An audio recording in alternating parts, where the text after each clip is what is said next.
იყო სამხრივი კავშირი, შემოდიოდა ვთქვათ მომხმარებელი, ვთქვათ ფორმატი და შემოს ანუ საიტის საშუალებით პირდაპირ ინფორმაცია იქნება ღონისძიებების პროექტებთან. რაც დაკავშირებული იყო უმაღლესი უაურად ეს არის საკითხი. ჩვენ ცალ-ცალკე იქნება ჩაშლილი თავმჯდომარის კაბინეტი.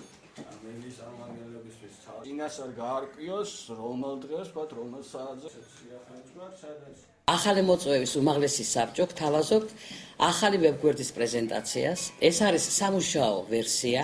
ძალიან მინდა რომ გაგაცნოთ ეს ვერსია. თქვენი წინადადებები და შენიშვნებები მივიღოთ, გავითვალისწინოთ და შემდეგ ვითანამშრომლოთ. დავამუშავეთ ეს ახალი პროექტი. ეხლა შემოგთავაზებთ ამ ვარიანტს, რა ბმულებია, როგორ გვესახება ხვალიდან ჩვენი საქმიანობის განახლება და თქვენთან თანამშრომლობა.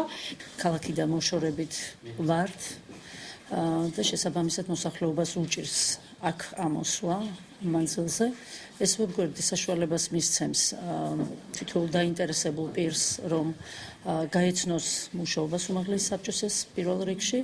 შემდეგ ონლაინ რეჟიმში მოხდება, ვთქვათ, როგორც მე გავიგე, გასაუბრებაც, ვთქვათ, წერილის მიწერაც და დღის განმავლობაში, დღის ბოლოს უკვე პასუხსაც ვიხილავთ.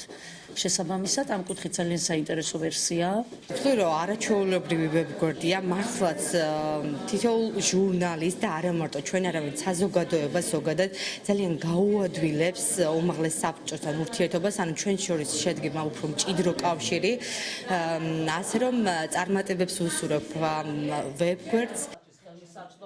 ყველა აქ მიმდინარე პროცესი